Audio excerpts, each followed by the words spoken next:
40મી ગાથા જીવ વિચારમાં આપણે ત્રીજું દ્વાર જોઈ રહ્યા છીએ, સ્વ કાય સ્થિતિ દ્વાર. તો એમાં 40મી ગાથાનું પહેલા આપણે ભાષાંતર જોઈએ અને પછી હું એક્સપ્લેન કરું છું. સર્વે એકેન્દ્રિય જીવો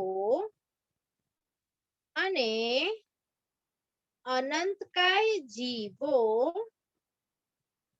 સર્વે એકેન્દ્રિય જીવો અને અનંતકાય જીવો પોતાની જ કાયામાં, સકાયમની એટલે પોતાની જ કાયામાં, કાયા એટલે બોડી નહીં પકડવાની, એ જાતિ પકડવાની, કે એ જેમાં જન્મ્યા છે હમણાં એ જાતિમાં અનુક્રમે, અનુક્રમે જો ત્યાં લખેલું નથી પણ જે પહેલો શબ્દ છે ને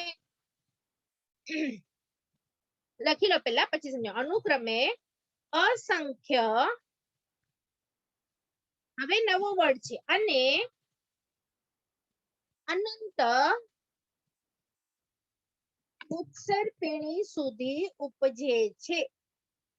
અનંત ઉત્સર્પિણી સુધી ઉપજે છે અને ચ્યવે છે. ફરીથી એક વખત બોલું છું. સર્વે એકેન્દ્રિય જીવો અને અનંતકાય જીવો પોતાની જ કાયામાં અનુક્રમે અસંખ્ય અને અનંત ઉત્સર્પિણી સુધી ઉપજે છે અને ચ્યવે છે. એટલે હવે જો અહીંયા બે શબ્દ મુખ્ય ધ્યાન આપવાના છે. અનુક્રમે લખ્યું છે એટલે અનુક્રમે એટલે શું? હમણાં આપણે જે અસંખ્ય અને અનંત ઉત્સર્પિણી લખ્યું ને, કે એકેન્દ્રિય માટે બેઉ નહીં આવે, એકેન્દ્રિય માટે એક જ શબ્દ આવશે. કયો આવશે? અસંખ્ય.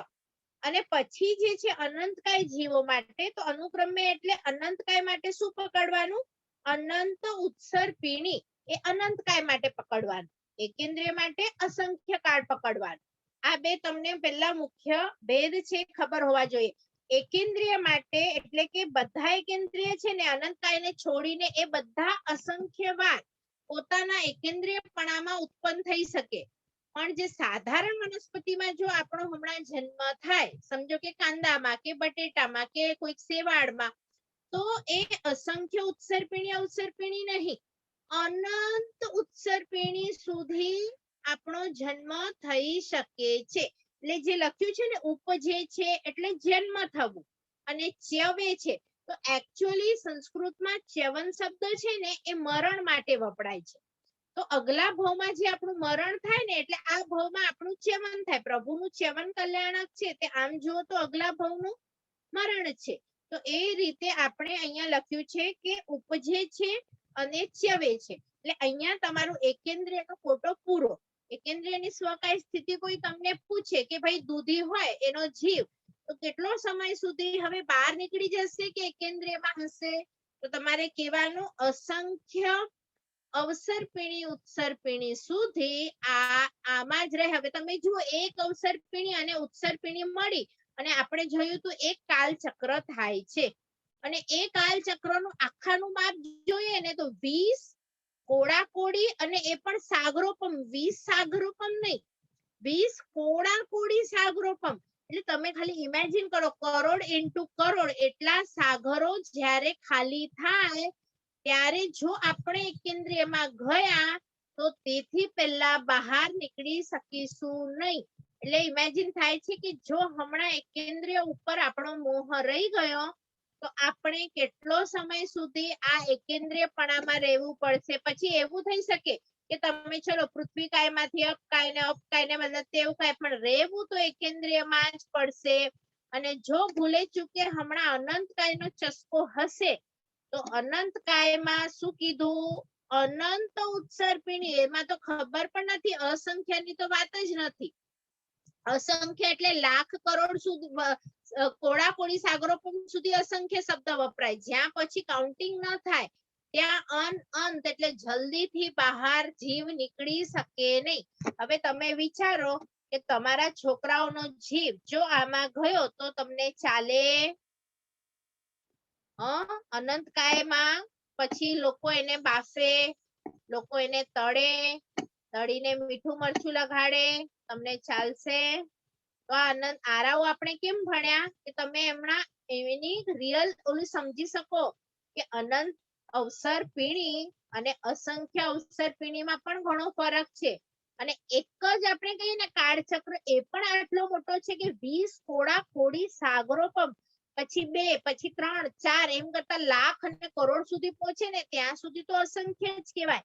તો ખાલી તમે સમજો કે આવામાં જો ગયા એકેન્દ્રિયમાં તો આટલો કાળ આપણે પોતે બી ગયા છીએ ને આપણે પણ બહાર નીકળી શક્યા નથી. પછી થોડું પુણ્ય થયું તો આપણે 2 ઇન્દ્રિયમાં આવ્યા, થોડુંક વધારે પુણ્ય થયું તો 3 ઇન્દ્રિયમાં આવ્યા. એમ કરી કરીને પંચેન્દ્રિયનો કિંમતી દુર્લભ ભાવ હમણાં આપણને મળ્યો છે. ખ્યાલ આવે છે બધાને? તો આને ન જોઈતી વણ એટલે આપણે કહીએ ને બહુ કિંમતી ન હોય એવી વસ્તુઓમાં આ ભાવને વેડફવાનું નહીં. હવે આપણે 2 ઇન્દ્રિય, 3 ઇન્દ્રિય અને 4 ઇન્દ્રિય માટે જોઈએ 41મી ગાથાનું ભાષાંતર બધા લખી લો, પછી આપણે એને સમજીએ.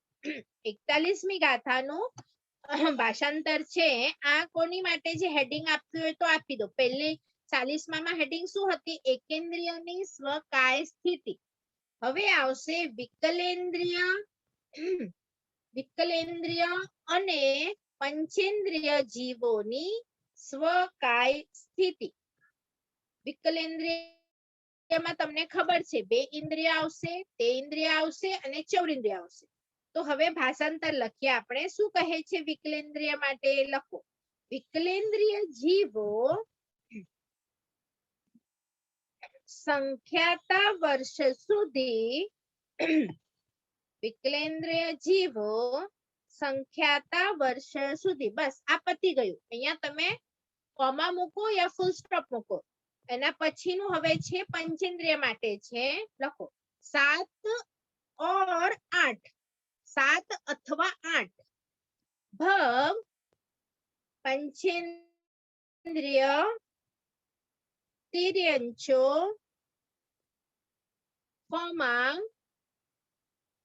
મનુષ્યો ઉપજે છે. 7 અથવા 8 ભવ पंचेन्द्रिय तिर्यंचो और मनुष्य उपजे છે. એટલે બંને પંચેન્દ્રિય તિર્યંચ અથવા તો મનુષ્ય પોતાના ભવમાં કેટલી વાર ઉપજે છે? 7 અથવા 8. હજી લખવાનું બાકી છે, લખી લો. પોતાની કાયામાં, પોતાની કાયામાં આટલા સુધી છે. 7 और 8 ભવ પંચેન્દ્રિય તિર્યંચો મનુષ્ય ઉપજે છે પોતાની કાયામાં. Full stop. અગેન નવું વાક્ય છે. નારકો અને દેવો, નારકો અને દેવો પોતાની કાયામાં ઉપજે નહીં, ઉપજે નહીં. હવે હું આ ત્રણેય વાક્યને એક્સપ્લેન કરું છું. વિકલેન્દ્રિય જીવો એટલે 2, 3 અને 4. 2 ઇન્દ્રિય જીવો, 3 ઇન્દ્રિય જીવો અને 4 ઇન્દ્રિય જીવો. અનંત અવસર્પિણી ઉત્સર્પિણી જેટલું એમનું આયુષ્ય નથી. એ કેટલી વખત પોતાના કાયામાં ઉત્પન્ન થયા કરશે? તો કહે છે સંખ્યાતા વર્ષ સુધી. એટલે કોઈ સમજો 40 વર્ષ, કોઈ 400 વર્ષ, કોઈ 4000 વર્ષ, સંખ્યાતું. સંખ્યાતા પછી જ્યારે કાઉન્ટેબલ ન હોય કરોડ, એના પછી અસંખ્યાતા. તો આ વર્ષમાં છે. કોડા કોડી પણ નથી અને સાગરોપમ શબ્દ પણ નથી, ખાલી સંખ્યાતા વર્ષ. એટલે સમજો હું 2 ઇન્દ્રિયમાં ગઈ તો કદાચ મારું પુણ્ય હોય તો 5 ભાવમાં પણ બહાર આવી શકું. તે ઇન્દ્રિયમાં છું કદાચ મારું પુણ્ય હોય તો હું 500 ભાવમાં પણ બહાર આવી શકું. આ ભાવની વાત ચાલુ છે, મારી એજની વાત નથી ચાલુ. સમજો હું આ ભાવમાં તે ઇન્દ્રિય બની, પછી પાછી તે ઇન્દ્રિય બની, પછી પાછી તે ઇન્દ્રિય બની, પછી પાછી તે ઇન્દ્રિય બની, એમ. એટલે સંખ્યાતા વર્ષ સુધી હું તે ઇન્દ્રિય બની શકું. સંખ્યાતા વર્ષ સુધી હું ચૌરિન્દ્રિય બની શકું. આ પુણ્ય ઉપર છે. તમારું હવે પુણ્ય કેવું છે? કોઈ 5 ભાવમાં પણ બહાર આવી શકે, કોઈ 500 માં પણ આવી શકે, કોઈ 5 લાખ ભાવમાં પણ આવી શકે. પણ એકેન્દ્રિયમાં છે ને શું જોયું આપણે? અસંખ્ય ઉત્સર્પિણી અવસર્પિણી અને સાધારણ માટે તો અનંત ઉત્સર્પિણી અવસર્પિણી, એટલે એમાં તો જવું જ નથી. બરાબર. એના પછી હવે પંચેન્દ્રિય જીવમાં જોઈએ તો પંચેન્દ્રિય બે છે, તિર્યંચો પણ છે અને મનુષ્ય પણ છે. ચૌરેન્દ્રિય સુધી શું હતું? બધા તિર્યંચો જ હતા, એટલે આપણે એવી રીતે બે નામ નહીં લીધા હતા. પણ પંચેન્દ્રિયમાં તો તિર્યંચો પણ છે, દેવો પણ છે, નારકો પણ છે ને મનુષ્ય પણ છે.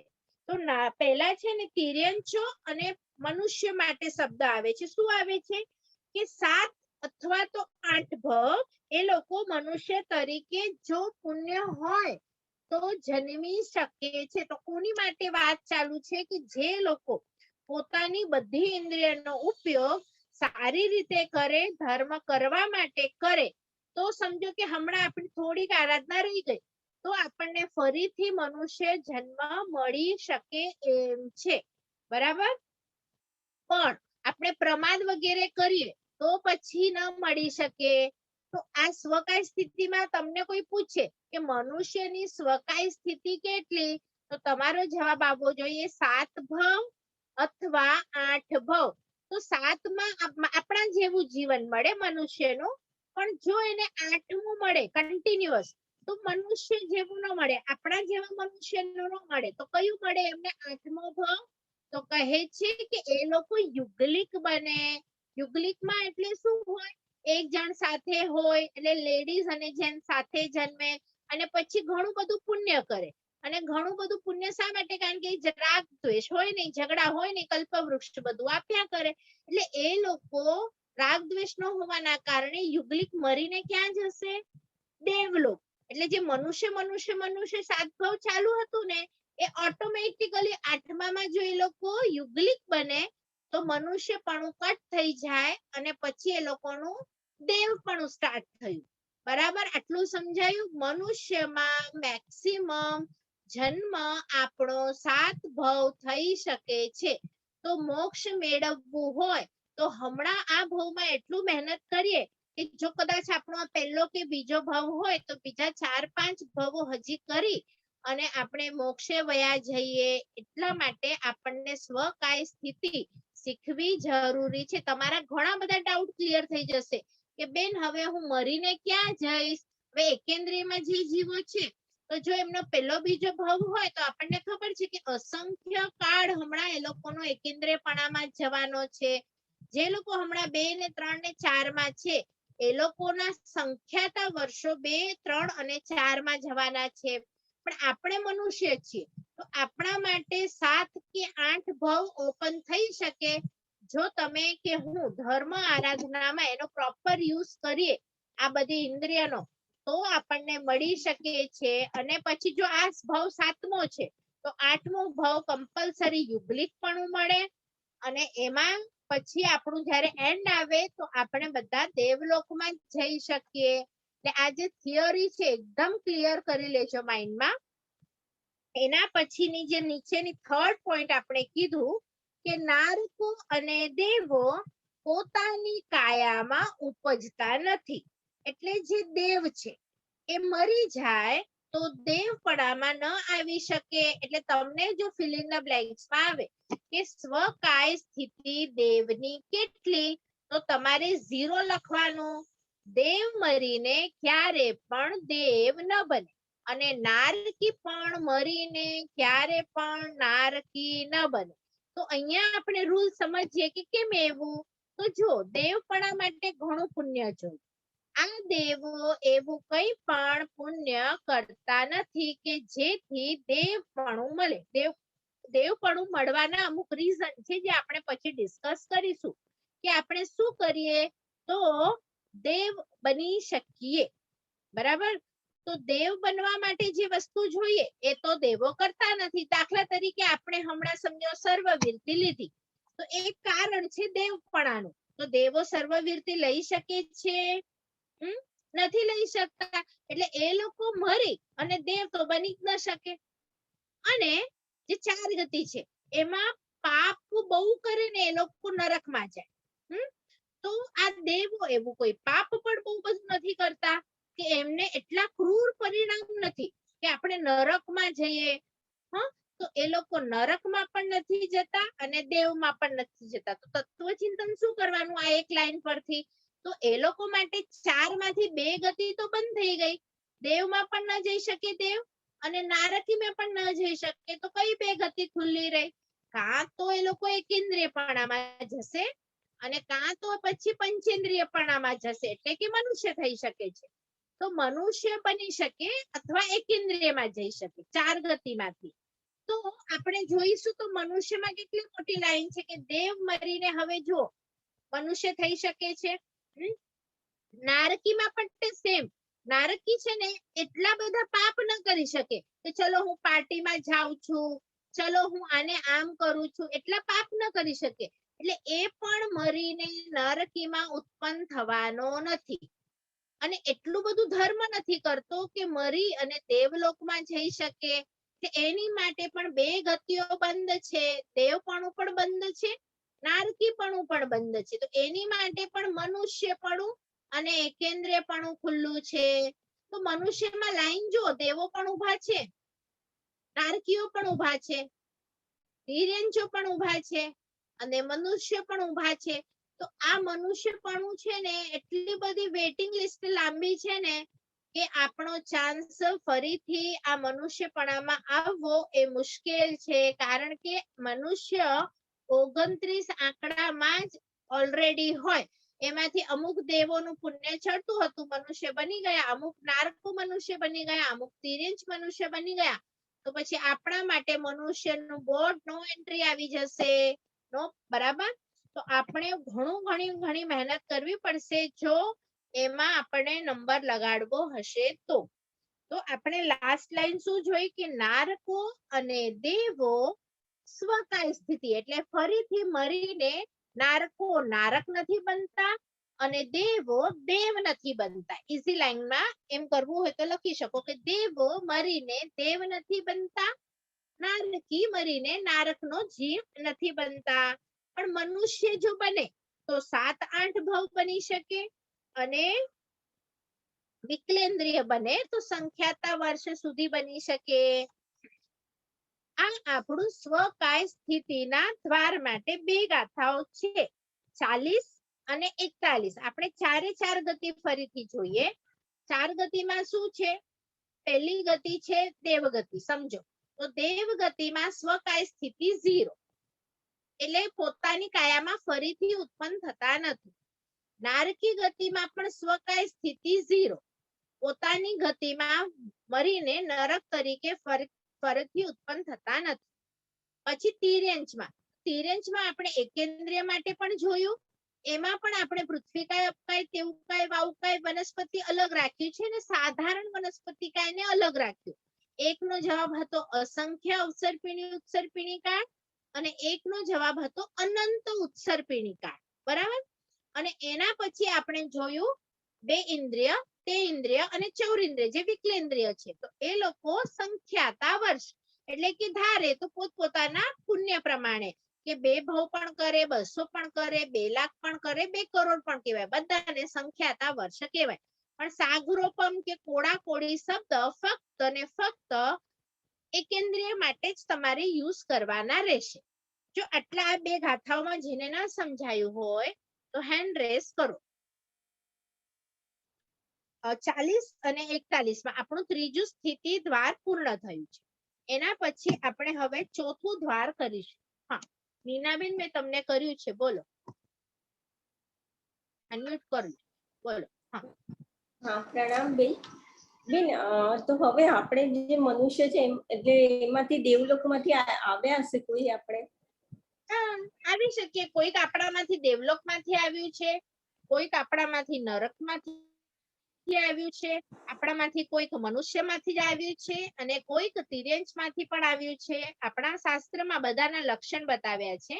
એ લક્ષણ જે વ્યક્તિમાં દેખાય એના પરથી જ્ઞાનીને ખબર પડે કે આનો અગલો ભાવ કયો હશે. સમજો કે બહુ ક્રોધિક, ખરાબ પરિણામ હોય બધા જીવો માટે, તો એ જીવ નરકમાંથી જ આવ્યો હોય. બધા માટે સારા પરિણામ હોય તો યુગલિકમાંથી આવ્યો હોય અથવા તો યુગલિક માંથી એટલે અગલો ભાવ દેવ તરીકે હોય, યુગલિક ના પછી દેવ, અને દેવ માંથી જયારે આવે પણ એ દેવનો પણ અગલો ભાવ છે ને યુગલિક પડામાં હોય ને તો એ પછી સરળ સોફ્ટ જીવ હોય. અને જે મરી એ બધાની કન્ડિશનો મૂકી છે ચારે ચારની, જે આપણને આગળના ગ્રંથમાં આવશે કે મનુષ્ય મરી અને ફરીથી મનુષ્ય થાય તો એના ભાવ કેવા હોય. તિર્યંચ માંથી કોઈક આવે, હવે જો જે બહુ માયા કરે ને તો પ્રાણીઓમાં જોવાનું બહુ માયા કોણ કરે છે, જે બહુ લોભ કરે હમણાં, તો એની અંદર અગલર ભાવ છે ને એના સંસ્કાર હમણાં હોય. તો તમારે પ્રાણીઓમાં જોવાનું બહુ લોભ લોભ લોભ લોભ કોણ કરે છે, તો એ ભાવમાંથી આ આવ્યો છે. બહુ ક્રોધ, તો ક્રોધ કયા કયા પ્રાણીઓ કરી શકે છે, હિંસક પ્રાણી છે, સમજો સિંહ કરે છે. તો એવી રીતે એ આવા જ કોઈક ભાવમાંથી આવ્યો છે અને એની અસર હમણાં પણ એની અંદર દેખાઈ રહી છે. તો એ બધું તમને આગળ આવશે. હમણાં તો ખાલી આપણે એટલું જોયું કે કોણ જઈને ક્યાં જઈ શકે. તો મનુષ્ય માટે ચારે ચાર ખુલ્લી છે. દેવમાં પણ તમે સારું કાર્ય કરશો તો જશો, ખરાબ કરશો તો નારકીમાં જશો, અને બધી પૂતગલ ઉપર મોહ હશે તો એકેન્દ્રિયમાં જશો. અને જો ધર્મ આરાધના કરતા હશો, જેમ ભગવાને બતાવી છે એવી ધર્મ આરાધના, તો મનુષ્યપણામાં પણ જઈ શકો છો. ખ્યાલ આવ્યું નીનાબેન? હા પણ બેન હવે જે યુગલિક બને આઠમો મનુષ્ય ભાવમાં, તો એ યુગલિક કેવી રીતે નક્કી થાય? મીન્સ યુગલિક પણ એની માટે પણ હા છે ને, એટલે એ બે હોય એટલે કેવી રીતે? એટલે બનવા માટે શું જોઈએ? નહીં, યુગલિક એટલે મીન્સ બે હોય ને જીવ, હા હા તો એ બે કયા જીવ હોય? તમારા જે સમજો એક આપણે શકે, તમને જે ગમતા હોય ને એવો પાર્ટનર બની શકે કોઈ, એમ એની માટે અલગ રૂલ છે પાછા. કે કોણ આપણી સાથે આવશે એ અલગ નિયમ છે. આપણા જેની સાથે એટલે આપણા જીવ બે નહીં એવી રીતે નહીં, આપણા જીવ બે નહીં, બીજો જીવ આવે જેની સાથે આપણો ઋણાનુબંધ હોય, સારો ઋણાનુબંધ, એ બની શકે આપણો યુગલિક.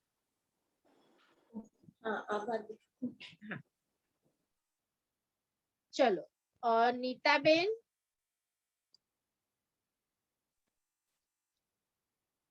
બોલો. પ્રણામ બેન, મારે પૂછવું છે કે હમણાં જે તમે 40મી ગાથાની જે શરૂઆત કરી ને, એની માટે જરા એમના સમજણ જરાક ઓછી પડી. હા, એકેન્દ્રિય વાળી. હા, એકેન્દ્રિય વાળી.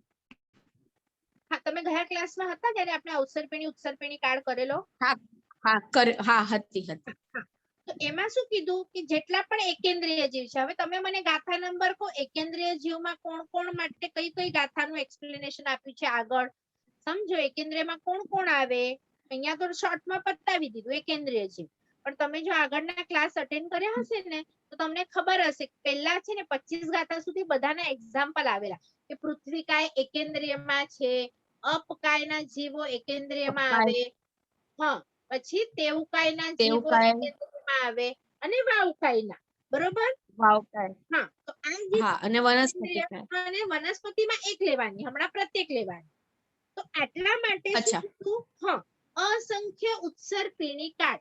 હવે ઉત્સર્પિણી કાળ અને આપણે અવસર્પિણી કાળ ગયા વખતે જોયું હતું, આપણો હમણાં અવસર્પિણી કાળ ચાલુ છે, એના પછી ઉત્સર્પિણી કાળ આવશે, એટલે એક મળીને એક કાલચક્ર થશે.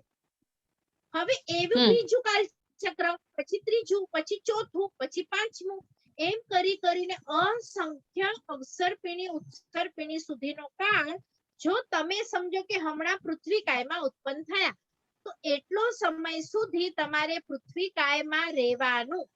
પછી જો તમે પૃથ્વી ઉપર શું થાય ખબર છે? તડકો પડે, પૃથ્વીનો જીવ એ સહન કરે, કરવાનું મન નથી પણ બાય ડિફોલ્ટ કરવું પડે છે. તો એનાથી એનું પુણ્ય કર્મ થોડાક ખરે. પછી તમે ઝાડમાં છો, તો ઝાડમાં પણ વરસાદ પડી રહ્યો છે, તડકો પડી રહ્યો છે. પછી હવામાં છો, તો આપણે એવી રીતે અગ્નિમાં છો, તો જેમ જેમ તમે થોડું થોડું પાપ શું કહેવાય દુઃખ સહન કરો, તેમ તમારું અપગ્રેડેશન થાય. અને એક વખત એવો આવે એટલું પુણ્ય જમા થઈ જાય કે તમે હવે બે ઇન્દ્રિયમાં જવા માટે લાયક બન્યા. કારણ કે બે ઇન્દ્રિયમાં આખી ઇન્દ્રિય એક વધારે મળશે ને તમને, મોઢું, એકેન્દ્રિયને મોઢું નથી, તો એની માટે થોડું પુણ્ય જોઈએ. તો એ પુણ્ય હમણાં જે તમે કીધું ને પૃથ્વીના ભાવમાં, અપકાયના જીવમાં, વાવકાયના જીવમાં જે થોડું થોડું સહન કરો, એનાથી થોડું થોડું પુણ્ય જમા થાય અને એનાથી તમારું અપગ્રેડ થાય બે ઇન્દ્રિયમાં. તો પછી બે ઇન્દ્રિયમાં થોડું થોડું પુણ્ય જમા કરો તો તમારું અપગ્રેડેશન થાય 3 ઇન્દ્રિયમાં. એવી રીતે તમે ડાયરેક્ટ એકેન્દ્રિયથી પુણ્ય જમા કરીને પંચેન્દ્રિયમાં પણ આવી શકો. એવું કઈ નથી કે પછી 2 માં જ જવું પડે, એવું કઈ નથી. પણ જો ગયા તો પછી આટલો સમય સુધી બહાર તો નહીં જ નીકળી શકો. એવું નથી કે તમે એક ભવમાંથી બહાર નીકળી આવ્યા એમ. અને આ ક્રોડા ક્રોડી સાગરોપમ એટલે એટલા મલ્ટિપલ માં આપણે એમાં રહેવાનું એકેન્દ્રિયમાં. ક્રોડ યા આ બધું છે ને મેક્સિમમ છે. સ્વકાય સ્થિતિ મેક્સિમમ છે. હવે જો મરુ દેવાનો જીવ હતો તો એક ભવ વનસ્પતિનો કરીને પંચેન્દ્રિયમાં આવી ગયા તો એમ પોસિબલ છે.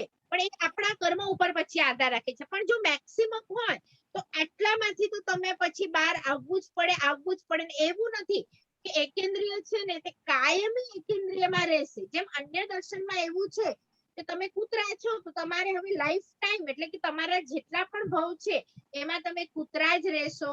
ત્યાં આપણું જૈન દર્શન આવી રીતે માન્ય કરતું નથી. આપણામાં બધાની લિમિટ છે કે આટલો લિમિટ સુધી તમે આમાં રહી શકો. એનાથી પછી તમારે કુદરતી રીતે પણ બહાર કુદરત લાવીને મૂકી દે. એકેન્દ્રિયપણામાં એનાથી વધારે રાખે નહીં. પછી અપગ્રેડ થઈ જાય તમારું એમ. તમે અનંત કાયમાં એનું રિપીટ એનું મલ્ટિપલ થતી જાય અનંત કાયમાં. હા હા હા. ઓકે, થેન્ક યુ પ્રણામ બેન. હા ચલો એના પછી છાયા ગોસર તમને કર્યું છે, બોલો. પ્રણામ બેન. પ્રણામ.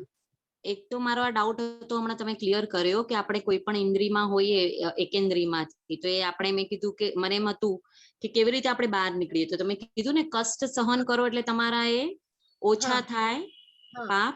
પણ હવે નારકીના જીવ છે તો હવે તમે ત્રીજી કે ચોથી તમે કીધું ને કે નારકીમાંથી આપણે નારકીમાં ન જઈએ. શું કે નારકીમાંથી પહેલામાંથી બીજું, બીજામાંથી ત્રીજું, એમાં પણ એવું હોય કે તમારા હળવા થતા જાય કર્મ? હમણાં જો હું નારકીમાં છું તો હું એક વખત તો એમાંથી બહાર નીકળી જઈશ. નરકમાં નહીં ઉત્પન્ન થાવ.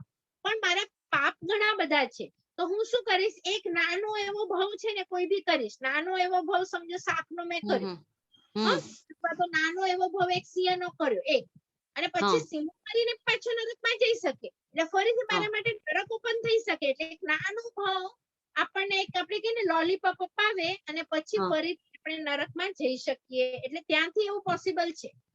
અચ્છા, એટલે નાનો ભાવ બીજા કોઈ પણ ઇન્દ્રિયમાં થાય અને પછી વળી પાછા તમે નરકમાં આવો. પણ નરકમાંથી સીધા નરકમાં ન જાઓ બીજી વાર. ના, આ સ્વકાય સ્થિતિ એમ સમજાવે છે કે નારકી મરીને નારકમાં નહીં જઈ શકે. તેમજ દેવ છે ને એ પણ મરીને દેવમાં ન જઈ શકે. એને કમ્પલસરી એક ભાવ એ તમારા પુણ્ય ઉપર છે કે તમે દેવપણામાં કેવી મનોવ્યથા છે તમારી. જો તમને એકેન્દ્રિય ભોગવવાનું બહુ મન થતું હોય ને તો તમે એકેન્દ્રિયમાં ગયા. તો હવે તમે હમણાં શીખ્યા કે એકેન્દ્રિયમાં ગયા તો એકેન્દ્રિયમાંથી બહાર નીકળી શકશો જલ્દીથી? નહીં નીકળી શકો. પણ જો તમે પંચેન્દ્રિયમાં પણ જન્મી શકો છો. દેવ માટે તો મનુષ્યપણું પણ ઓપન છે ને. તો તમે જો ત્યાં જે અનુત્તર વિમાનના દેવો છે એમને કઈ ભોગવવાની વસ્તુની એમને જરૂર જ નથી પડતી. તો એ લોકો મરીને મનુષ્ય બને છે અને પછી અહીંયાથી મોક્ષે જાય છે. તો એ તમે કયા દેવલોકમાં છો ત્યાંથી પછી કેલ્ક્યુલેશન શરૂ થાય. નીચેના જે દેવો છે એ લોકોને કેન્દ્રીયપણું જ મળે છે. કારણ કે એ લોકોને ગમે જ બધી વસ્તુઓ છે. એ લોકો તળાવ જોઈને ખુશ થઈ જશે જે દેવલોકમાં છે. દાગીના જોઈને ખુશ થઈ જશે. જોઈને દેવીઓ જોઈને ખુશ થઈ જશે. તો એ લોકોને પછી આપણે મનુષ્ય ના મળે. હા, એકેન્દ્રિયપણું મળે. પણ બધાને જ એકેન્દ્રિયપણું મળે એવું કઈ જરૂરી નથી. અચ્છા, હા. પ્રણામ બેન. હા, પ્રણામ. હવે સીમા છેડા કર્યું છે મેં તમને, બોલો. પ્રણામ બેન. હા અચ્છા બેન, મને ખાલી આનું 41 નું હેડિંગ જોઈએ છે. હા, મેં કીધું ને એકેન્દ્રિયની સ્વકાય સ્થિતિ. હા નહીં, એ તો 40 નું હતું. એકેન્દ્રિયની સ્વકાય સ્થિતિ તો 40 ની હતી. 41 ની વિકેન્દ્રિય, ઇન્દ્રિય અને પંચેન્દ્રિયની સ્વકાય સ્થિતિ. વિકલેન્દ્રિય અને પંચેન્દ્રિય જીવોની સ્વકાય સ્થિતિ. હા, બરાબર. બસ પ્રણામ. હા, હર્ષા બેન પાછળ જાત્રા સુજાત્રા. હા દેવગુરુ પ્રસાદ. ચલો હર્ષા પાછળ તમને કર્યું છે, ઓન કરો. હા બોલો હર્ષા પાછળ કરો, તમે કર્યું છે મેં તમને ફરીથી. હા પ્રણામ બેન, સાપામાં દેવગુરુ પ્રસાદ. જાત્રા. હા. અચ્છા બેન, તમે કીધું ને 29 એટલે આપણે મનુષ્ય ભાવ પછી કઈક તમે કીધું કે તિર્યંશ ને એ બધા લાઈનમાં છે. હા એ 29 શબ્દ બોલ્યા નંબર પણ શું સમજાયું નહીં. એટલે સમજો હમણાં આપણે 10,000 બોલીએ ને તો આંકડો કેટલી અંકમાં હોય? 5 અંકમાં. ને લાખ બોલીએ તો 6 અંકમાં. પછી 10 લાખ બોલીએ તો 7 અંકમાં. એવી રીતે મનુષ્યનો 29 આમ લાઈન કરીને હા 29 એટલો આંકડો છે, એ ફિક્સ જ છે. એનાથી વધુ મનુષ્ય પણ ન હોય, એનાથી ઓછા મનુષ્ય પણ ન હોય. તો જો આપણે બધા હમણાં મરીએ અને દેવો કે નારકી આપણી પોસ્ટ ઉપર જન્મી ગયા, તો મનુષ્ય તો લિમિટેડ એટલા જ છે. તો પછી આપણો ચાન્સ ના લાગ્યો એમ. બરાબર. કારણ કે દેવો વગેરે છે ને એ અસંખ્ય છે, પણ મનુષ્ય છે ને તે કાઉન્ટેબલ જ છે. આ 29 આંકડા એટલે શું? આપણે જોયું ને 1 છે એ એક આંકડો છે, પણ 10 છે એ 2 આંકડા બરાબર, એવી રીતે છે. તો 29. 29 તમે ટાઈપ કરો ને એટલો આંકડો મનુષ્યનો હમણાં ફિક્સ છે. એનાથી એક મનુષ્ય વધુ ન હોય ક્યારે પણ, એક ને મનુષ્ય ઓછું. ઓછો ન હોય ક્યારે પણ એમ. એ આંકડો પણ હું તમને નેક્સ્ટ ક્લાસમાં જોઈએ તો આપી દઈશ. બરાબર. આભાર બેન. એના પછી લીના. હા લીનાબેન હા બોલો. પ્રણામ બેન. હા. મને ફક્ત એટલું જ પૂછવું છે કે તમે કહ્યું કે મનુષ્ય ગતિમાંથી આપણે 8મો ભાવ કરીને યુગલિકમાં જઈએ, રાઈટ? હા તો એ અકર્મ ભૂમિમાં બી જઈ શકીએ જ્યાં બધા યુગલિક હોય ત્યાં? કર્મભૂમિ જ હોય. કર્મભૂમિમાં યુગલિક ના આવે. કર્મભૂમિમાં કામ કરવું પડે. અકર્મ ભૂમિ એટલે કામ નહીં કરવું પડે. એટલે જેટલા બી યુગલિક 8 ભાવ પછી થશે એ બધા અકર્મ ભૂમિમાં જશે, રાઈટ? હા યુગલિકો અકર્મ ભૂમિમાં જ હોય હમણાં પણ. અકર્મ ભૂમિ તમે ક્લાસ અટેન્ડ કરેલો? આપણે જોઈ હતી કે જંબુદ્વીપમાં 6 જગ્યા ઉપર અકર્મ ભૂમિ છે. મને ખ્યાલ છે. હા એ 6 જગ્યામાંથી ક્યાં પણ તમે જન્મી શકો અને ત્યાંથી પછી તમારું દેવલોક કન્ફર્મ હોય એમ. પછી Okay. દેવલોક થી તમે કેવું ત્યાં જીવો છો, એના પછી તમે ફરીથી મનુષ્યમાં આવો છો કે એક ઇન્દ્રિયમાં જાઓ છો, એ તમારા ઉપર છે. એક ઇન્દ્રિયમાં ગયા તો ઘણા વર્ષો સુધી નહીં બહાર આવી શકો. મનુષ્યમાં આવ્યા તો ફરીથી તમે બહાર એમાંથી મનુષ્યપણામાં હવે કેવું જીવો છો. એટલે બધું છે ને આપણા ભાવ ઉપર છે કે એ ભાવમાં આપણે કેવા ભાવ કરીએ છીએ. પણ જરૂરી નથી કે બધામાં આપણને ધર્મ મળશે. માટે આપણને છે ને ધર્મ હમણાં શીખવાની જરૂર છે. કારણ કે હમણાં વાળું આપણે ઘણા ભાવમાં સાથે લઈ જઈ શકીશું, પણ પછી તિર્યંશપણામાં આપણને નહીં મળે, દેવપણામાં નહીં મળે, નારકી દેવમાં છે ને તમે અનુષ્ઠાન કરી શકો, પણ આવી રીતે દેશનાઓ છે ને આપણે કહીને 1% દેવો જ દેશના સાંભળવા આવે છે, બીજા બધા તો જલસા કરે છે. તો આપણે શું કરીએ છીએ ને એ ભાવમાં એ બહુ ઇમ્પોર્ટન્ટ છે. તો હમણાંથી માથામાં ફિટ રાખવાનું કે ભલે હું દેવમાં જાઉં, પણ નીચે જો કોઈ ધાર્મિક કાર્ય હશે તો મને જવું છે. તો હમણાં તમે ક્યાંક ધાર્મિક કાર્ય શરૂ હશે અને જશો તો પછી એ દેવપણામાં સંસ્કાર પડશે. પણ હમણાં પણ તમે ન જાઓ કે હવે એ તો ત્યાં છે, મારે ક્યાં જવું છે, તો પછી દેવપણાથી તમે નીચે શા માટે ઉતરો? તો હમણાંથી જે સંસ્કાર હશે ને દૂર સુધી જવાના ધર્મ માટે, તો પછી એ કાયમી ત્યાં પણ ટકી રહેશે એમ. આભાર બેન. હા ચલો ભાવના ગંગર તમને કર્યું છે. પ્રણામ બેન. પ્રણામ. જાત્રા સુજાત્રા. દેવગુરુ પસાય. મારે એ પૂછવું હતું કે આપણે આમ કીધું ને કે નરક ગતિમાં આપણે જઈએ, હા તો પછી બીજો પાછું વળી આમ કૃષ્ણ મહારાજ માટે કેવું કહેવાયું છે કે એમને 7 નારકી હતી પણ 3 નારકીના ટાંકા એમણે તોડી નાખ્યા હતા, હવે હા. ખાલી 4 બાકી છે. હા તો 4 એટલે હમણાં એક ભાવ પૂરો થશે ને પછી એ કેવી રીતે 4 કરશે? એમણે છે ને દળિયા 7મી નરક ના બાંધ્યા હતા કે હું હા. 7મી એટલું પાપ કર્યું છે કે 7મી નરકમાં જઈશ. પણ ગુરુઓની જે બંધન કર્યા એટલે જે ખરાબ ભાવ હતો ને ધીરે ધીરે ઓછો થઈ ગયો એ જ ભાવમાં. તો પછી એની 7મી ની બદલે એ ભાવમાં 4થી નરક લખાય, 3જી નરક લખાય. હજી વધારે જો બધાને આપ્યા હોત ને તો કદાચ એમની નરક જ તૂટી જાય. પણ અચ્છા. એવું નથી કે એક મળશે પછી ફરીથી બીજી મળશે ફરીથી ત્રીજી મળશે એવું નથી. એવું નથી. બરાબર. ચોથી નરક એમ હમ તો હમ. 4 તોડી તો ત્રીજી નરક અથવા તો ચોથી નરક માં હમણાં એક જશે અથવા તો છે એવી રીતે પકડવાનું છે આ વાક્ય. બરાબર બરાબર. આભાર બેન. હા અને ફરીથી નીકળી અને પછી તો તીર્થંકર હા, થશે. તીર્થંકર કારણ કે થવાના આપણે છે. છે ને બધી નારકીના આયુષ્ય જોયા છે કે જો ત્રીજી નરકમાં હમણાં કૃષ્ણ હોય તો મિનિમમ અને મેક્સિમમ કેટલો સમય રહી શકે. પછી હમ હમ. ચોથીમાં હોય તો કેટલો સમય રહી શકે એટલે હમણાં ઈ નરકમાં છે એના બરાબર. પછી બહાર આવી અને તીર્થંકર બનશે એમ.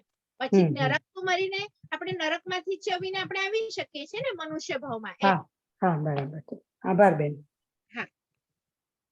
ચલ એના પછી માઇક ઓન કરું છું કમલાબેન ઘાલા. જેના પૂછાઈ ગયા છે એ લોકો લોઅર કરી દેજો હેન્ડ એટલે મને ખબર પડે. બેન પ્રણામ. પ્રણામ. જે તમે કીધું ને કે આપણે આટલા આટલા ભાવ આવી રીતે સ્વસ્થાય સ્થિતિમાં રહીએ તો એ ઉત્કૃષ્ટ છે કે આ કેટલું? ઉત્કૃષ્ટ છે ઉત્કૃષ્ટ. આ જે ગાથામાં આપેલું છે ને એ ઉત્કૃષ્ટ છે. મિનિમમ હોઈ શકે ઓછા. Okay okay. હા. આભાર. હા એટલે જ મેં મરુ દેવાનું એક્ઝામ્પલ આપ્યું ને તમને કે એ નીકળી આવ્યા વનસ્પતિમાંથી એક એમાં જ. હા. એમણે સહન કર્યું. બાજુમાં કાંટાળા જે ઝાડ એને હેરાન કરી રહ્યું હતું તો તમે સહન કરો તો જલ્દીથી તમે બહાર આવી શકો એમ. ઓકે. હા ચલો ધીરાબેન તમને કર્યું છે. પ્રણામ બેન. તમે કીધું ને મારા બેન કે 7 ભાવ મનુષ્ય કરે ને 8મા ભાવમાં યુગલિક બને, બરોબર? તો હમણાં આ 5મા આરામાં પણ યુગલિક બને? હા આપણે પણ બની શકીએ. ઓકે આપણે ઓકે. અહીંયા ભરતમાં હમણાં નહીં જન્મ લેશું પછી જે કર્મભૂમિ. હા હા બરાબર. અકર્મભૂમિ આ કર્મભૂમિ છે. હા અકર્મ ભૂમિમાં આપણે જવું પડે જન્મ લેવા. હમણાં પણ અચ્છા સાચું અચ્છા. છે. ત્યાં તો શું છે 24 તમે કોઈ પણ સમયમાં આવો ને તો એ જગ્યા જ એવી છે કે એ અકર્મ ભૂમિ જ છે. આપણા અહીંયા કેવું છે ભરતમાં કે પહેલો આરો બીજો આરો અને ત્રીજા આરામાં કોઈ વ્યક્તિ જન્મે તો એ વખતે અહીંયા અકર્મ ભૂમિ હોય છે. અને હમણાં ચોથો આરો પાંચમો આરો અને છઠ્ઠો આરો આપણી ત્યાં કર્મ ભૂમિ હોય છે. આપણી ભૂમિ કન્વર્ટેબલ છે પણ જે બીજી ભૂમિઓ છે ને અકર્મની એ લોકો 24 આપણે 24/7 કહીએ ને એવી રીતે હંમેશ માટે અકર્મ કાયમ ભૂમિ છે. હોય. હા તો એમાં આપણો હમણાં જન્મ થઈ શકે એમ. ભલે બરાબર. આભાર. હા એની માટે કન્ડિશન છે. કન્ડિશન જોઈએ તો એક વખત તમારી રીતે શેર કરીશ કે યુગલિકપણા માટે શું કન્ડિશન છે. કશાયો ઓછા હોવા જોઈએ. એ લોકો છે ને મંદ કશાય હોય તો હમણાં જેના કશાયો ઓછા હોય ને એ લોકો યુગલિકપણામાં જઈ શકે એમ. અચ્છા ઓકે. આઈ થિંક હવે બધાને પૂછાઈ ગયું છે. દિના સાવલા ઉષા તમારા હાથ ઉપર છે. ફરીથી આપણે પૂછવું છે ઉષાબેન? ભલે હા બોલો બોલો. મ્યુટ કર્યું છે બેન. બોલો ઉષાબેન. પ્રણામ. આવ્યું હા અવાજ? હા આવે પ્રણામ છે. બેન. હા પ્રણામ. બેન તમે જે કીધું જે હવે આવતી તીર્થંકર છે જે બી બનવાના છે ઈ બધા નારકીમાં છે કોઈક દેવગતિમાં છે એવી રીતે છે. હા હા તો એ લોકો જ્યાં સુધી હવે આપણું નેક્સ્ટ આ નહીં આવે 2 હજી થવા જોઈએ આપણા કાળ ત્યાં સુધી એ લોકો ત્યાં જ રહેશે. હા કારણ કે આપણે જોયું ને એ લોકો ક્યાં છે. હું તમને છે ને બધા ના હમણાં કઈ કઈ નરકમાં અથવા કયા કયા દેવલોકમાં છે હું તમને લખાવું. તો હવે મોટા જે ઉપરના દેવલોક છે એમાં પણ સાગરોપમમાં આયુષ્ય છે ને જે નીચેની નરકો છે એમાં પણ સાગરોપમના આયુષ્ય છે. એટલે ત્યાં સુધી તો આ 84,000 તો સાગરોપમમાં પણ ના આવે પલ્લ્યોપમમાં પણ ના આવે એનાથી ઓછું છે. સંખ્યાત વર્ષમાં આવે. હા તો એ લોકો પછી તીર્થંકર બનશે. હા બહાર નીકળી અને તીર્થંકર બનશે. પછી તીર્થંકર બનવા માટે એ લોકોને મનુષ્ય ગતિમાં આવવું જ પડશે ને બેન? કમ્પલસરી. હા નીકળીને એ લોકો મનુષ્યમાં જ બનાવવાના છે. બસ ઓકે. બધાને હવે મેં મ્યુટ કર્યા છે. આપણે એના પછીનું દ્વાર છે. હવે બરાબર કોન્સન્ટ્રેટ કરજો. જે લોકોએ 9 તત્વ કર્યું હતું એ લોકોનું સબ્જેક્ટ થઈ ગયું છે આ, એ લોકો માટે રિવિઝન હશે ને જે લોકો નવા છે એ લોકો ફરીથી ધ્યાન આપશે. ચોથું દ્વાર છે પ્રાણ. હવે પ્રાણ એટલે આપણે, તો મનુષ્ય આપણે જે છીએ અથવા તો કોઈ પણ જીવ હોય એનું લક્ષણ છે આ પ્રાણ. હવે આ જે પ્રાણ છે તે હું પહેલા થોડુંક એક્સપ્લેન કરું છું પછી તમને સમજાવું છું. આપણે બધા છીએ જે પંચેન્દ્રિય છે એને કેટલા પ્રાણ, ચૌરેન્દ્રિયને કેટલા પ્રાણ વગેરે એમાં એ શીખવાનું છે. એકેન્દ્રિયને કેટલા પ્રાણ. તો સૌથી પહેલા બધા લોકો પ્રાણ કોને કહેવાય એ લખી લો, પછી તમે મને આન્સર આપજો. લખો, પ્રાણ એટલે જીવન. પ્રાણ એટલે જીવન. દરેક જીવને અલગ અલગ પ્રાણ હોય છે. દરેક જીવને અલગ અલગ પ્રાણ હોય છે. હવે આપણે ટોટલ પ્રાણ લખીએ. 10 પ્રાણ હોય, કુલ 10 પ્રાણ હોય. લખો, કુલ 10 પ્રાણ હોય. જે આપણી ગાથા છે ને એમાં 42મી ગાથામાં જે શરૂઆતમાં છે 10 હા જી આણમ પાણા, એટલે શું એનું ગુજરાતી થયું? 10 જીવોને પ્રાણ હોય છે. એટલે એક જીવને મેક્સિમમ હોય તો કેટલા હોય? 10 પ્રાણ હોય છે. ગાથા ઉપર કોન્સન્ટ્રેટ કરજો. 42 10 પ્રકારે જીવોને પ્રાણ હોય છે. બરાબર. એના પછી જે સૌથી પહેલો શબ્દ છે ઇન્દ્રિય, એટલે 5 ઇન્દ્રિય. તમે છે ને નીચેની લાઈનમાં લખજો. હવે પહેલું લખો 5 ઇન્દ્રિય, પછી નીચેની લાઈનમાં બીજું પ્રાણ લખજો. અને ગાથા 42 ઉપર કોન્સન્ટ્રેટ કરો. ઇન્દ્રિય છે ને એટલે 5 ઇન્દ્રિય. એના પછી છે બીજું ઉસાસ, એટલે શ્વાસો શ્વાસ. એના પછીની લાઈનમાં લખજો. 5 ઇન્દ્રિય લખ્યું, એના પછી શ્વાસો શ્વાસ. એના પછી લખો આઉ, એટલે આયુષ્ય. આયુષ્ય. એના પછીની લાઈનમાં લખો 3 બળ. શું લખશો? 3 બળ. મનોબલ, વચનબલ, કાયબલ. એક જ લાઈનમાં લખજો. 3 બળ, મનોબળ, વચનબળ, કાયબળ. એના પછી છે એટલે તમે ફર્સ્ટ લાઈનમાં શું લખ્યું? ઇન્દ્રિય 5. બીજી લાઈનમાં લખ્યું આયુષ્ય. ત્રીજી લાઈનમાં શ્વાસોશ્વાસ. પછી ત્રીજી લાઈનમાં લખ્યું આયુષ્ય. અને ચોથી લાઈનમાં લખ્યું બળ. એમાં બળમાં આવશે મનોબલ, વચનબલ, કાયબલ. તમે ટોટલ કરો. 5 ઇન્દ્રિય પ્લસ 1 આયુષ્ય, નહીં શ્વાસોશ્વાસ, પછી 7મું આયુષ્ય, અને 8 9 10 એમ 10 3 બળ એમ મળીને ટોટલ બધાના 10 થવા જોઈએ.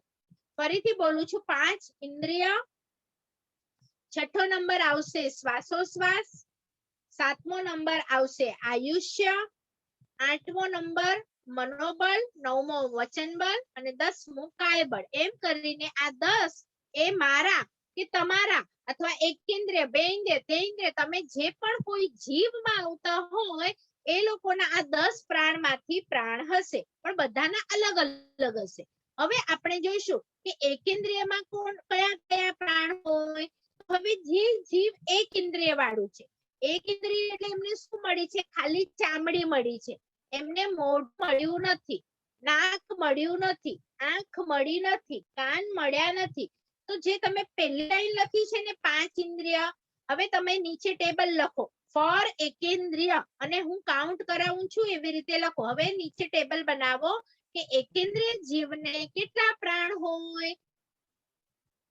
તો હવે આપણે જે હમણાં ટેબલ બનાવી છે ને ત્યાંથી તમારે વસ્તુઓ પિક કરવાની છે. 5 ઇન્દ્રિયમાંથી તમે કાઉન્ટ કરો એકેન્દ્રિયને કેટલી ઇન્દ્રિય હશે? 5 માંથી ઓન્લી 1. તો એકેન્દ્રિય માટે પહેલી લાઈનમાં લખો ઓન્લી સ્પર્શનેન્દ્રિય. ઓન્લી સ્પર્શનેન્દ્રિય. આ એક પ્રાણ થયું એકેન્દ્રિયનું. હવે શ્વાસોશ્વાસ છે તો લખો નીચેની લાઈનમાં લખો શ્વાસોશ્વાસ, કારણ કે એકેન્દ્રિયને પણ શ્વાસોશ્વાસ નામનું પ્રાણ હોય. એના પછી આયુષ્ય, તો આયુષ્ય પણ લખો એકેન્દ્રિયમાં, નીચેની લાઈનમાં કાઉન્ટ કરો. ફોર એકેન્દ્રિય માટે તમારે પહેલું આવશે સ્પર્શનેન્દ્રિય, બીજું આવશે તમારે શ્વાસોશ્વાસ, ત્રીજો પ્રાણ આવશે આયુષ્ય, અને હવે જે બળ છે તમારી પાસે 3, એમાંથી કોઈ પણ એક જ બળ તમારે